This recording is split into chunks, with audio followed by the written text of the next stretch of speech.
वृंदावन बिहारी राम की।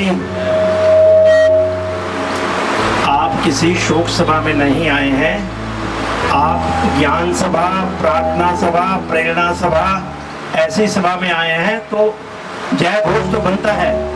बोले वृंदावन बिहारी राम की है, बोले राजा रामचंद्र की है, बोले सुत हनुमान की है।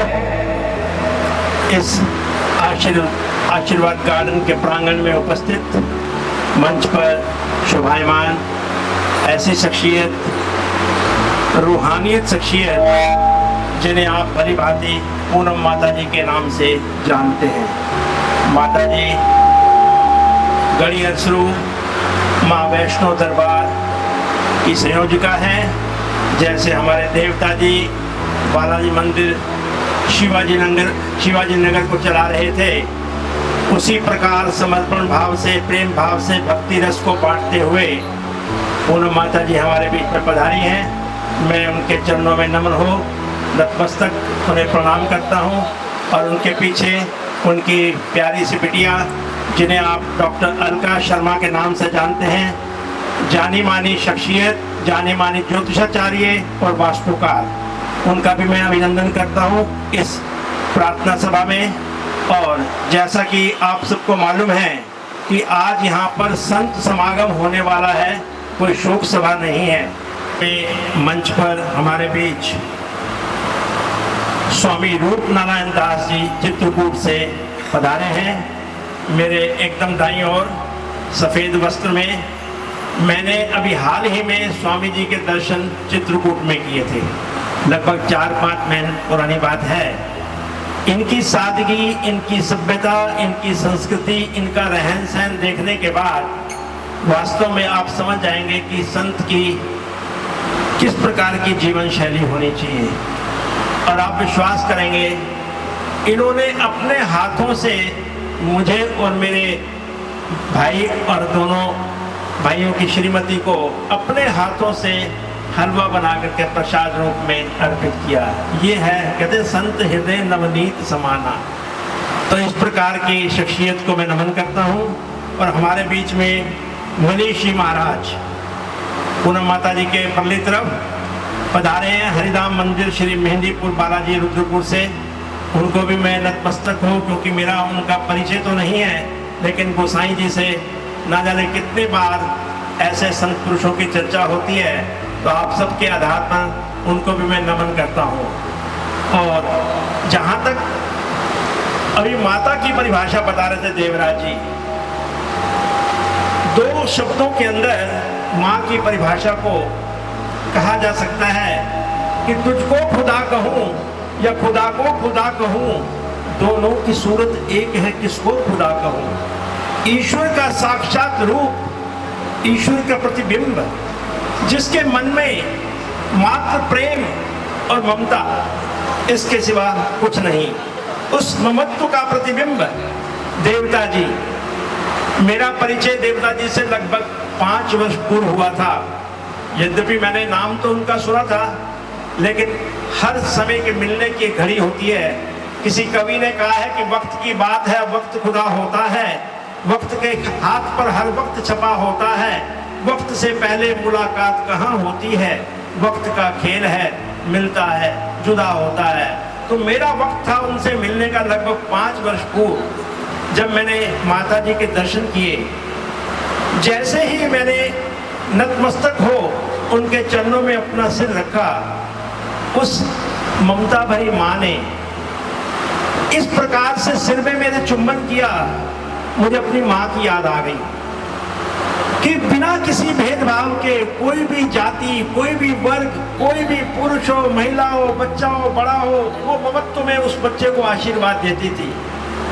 और मुझे बोले कि बोधरा जी, अभी तक मेरा एक बेटा था मंदिर की सेवा के लिए, और वो है गजेंद्र। हालांकि उनको छोटू कहते थे, मैं भी छोटू कहता था, लेकिन बहुत से लोग उनसे इस नाम से परिचित नहीं होंगे। बोलते अब मेरे पास एक बड़ा बेटा भी आ गया है और तुमने इसका ध्यान रखना है, गजेंद्र गोस्वामी का ध्यान रखना है। तो मुझे उस बात की स्मरण शक्ति हुई अभी हाल ही में 13 दिन पूर्व जब इस 5 तत्व का शरीर जाने लगा और उसके बाद जो शोभा यात्रा की तैयारी गोसाई जी ने इनके परिवार के साथ इस प्रकार की विदाई मैंने अपने जीवन के अंदर नहीं देखी। एक पुत्र का फर्ज, मंदिर का प्रधान का फर्ज, एक अच्छे इंसान का फर्ज, एक गोसाई के पुत्र का फर्ज, क्या शोभा यात्रा थी। लगभग 2-2.5 हजार लोग उस शमशान भूमि में पहुंचे। मैं अचंभित हो गया कि इस प्रकार की शख्सियत भी हमारे यहाँ है कि लोगों की आंखों में अश्रु।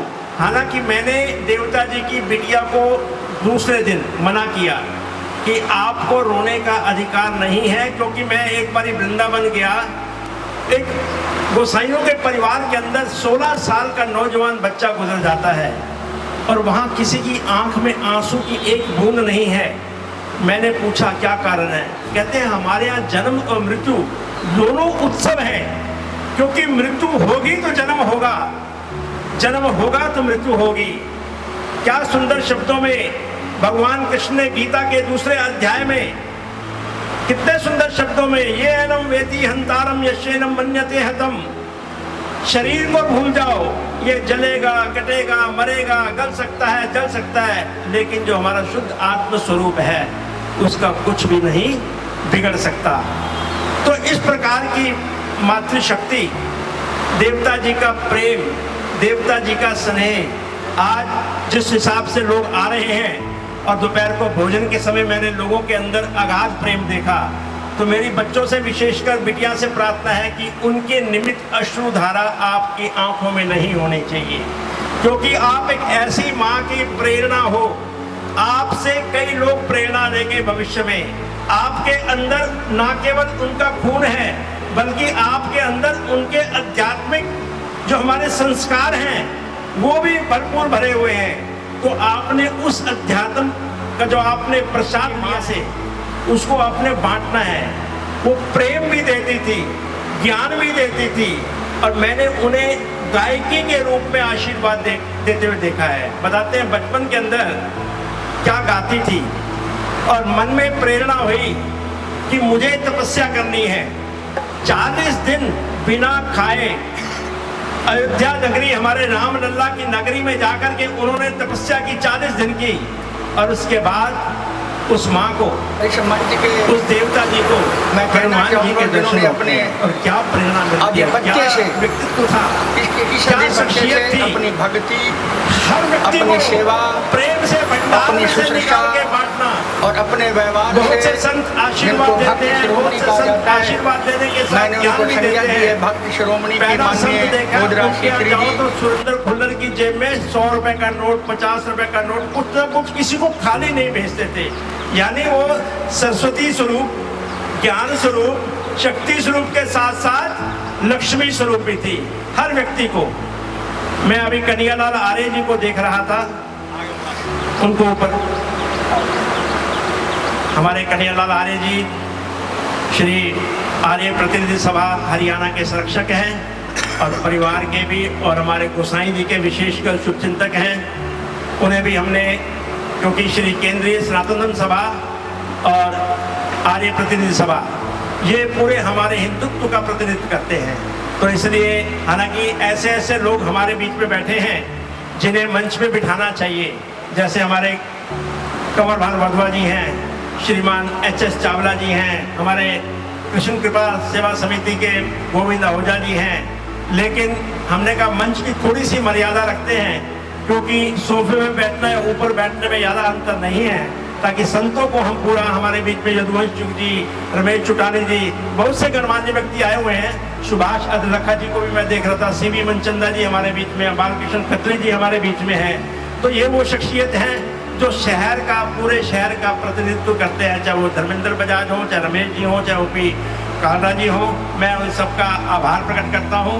और आज की इस कड़ी में, जैसा कि हमने पहले प्लान किया हुआ था, ये संत समागम है, लेकिन बीच बीच में हम एक भजन, जैसे भी समय की सारणी के हिसाब से, और हमारे अंत में हमारा विचार था कि कन्हैयालाल आर्य जी समापन, धन्यवाद और शांति पाठ के साथ के, लेकिन मैं चाहूँगा कि इस बीच में 5 मिनट के लिए कन्हैयालाल जी आए और अपने मन के उद्गार 5 मिनट। कन्हैयालाल जी, मेरी प्रार्थना है कि अंत में भी आपने बोलना है, तो आपके ज्ञान की कोई गहराई नहीं नाप सकता। ना जाने कितने ग्रंथ लिख दिए, कितनी पुस्तकें लिख दी, और 3 या 4 MA कर चुके हैं, और अभी भी इनकी जिज्ञासा ठंडी नहीं हुई है।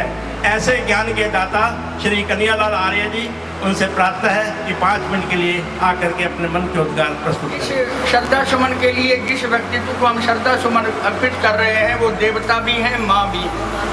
माँ का शब्द मन में जो भावना दिवंगत आत्मा के प्रति है, ईश्वर उसे स्वीकार करेगा। और मैं अपने शब्दों से फिर एक बार पुनः माँ के चरणों में, बहन के चरणों में नतमस्तक होता हूँ और अपनी पूरी पंचायत के सदस्यों की तरफ से उन्हें श्रद्धांजलि अर्पित करता हूँ और ईश्वर से प्रार्थना करता हूँ कि विरह जो दे गई हैं वो इस मौत से, उस विरह को सहन करने की शक्ति हम सबको मिले। उनके परिवार को तो मिले ही, बलराज को मिले, गोसाई जी को मिले, सीकरी जी को मिले, आहूजा साहब को मिले। ओम शांति शांति।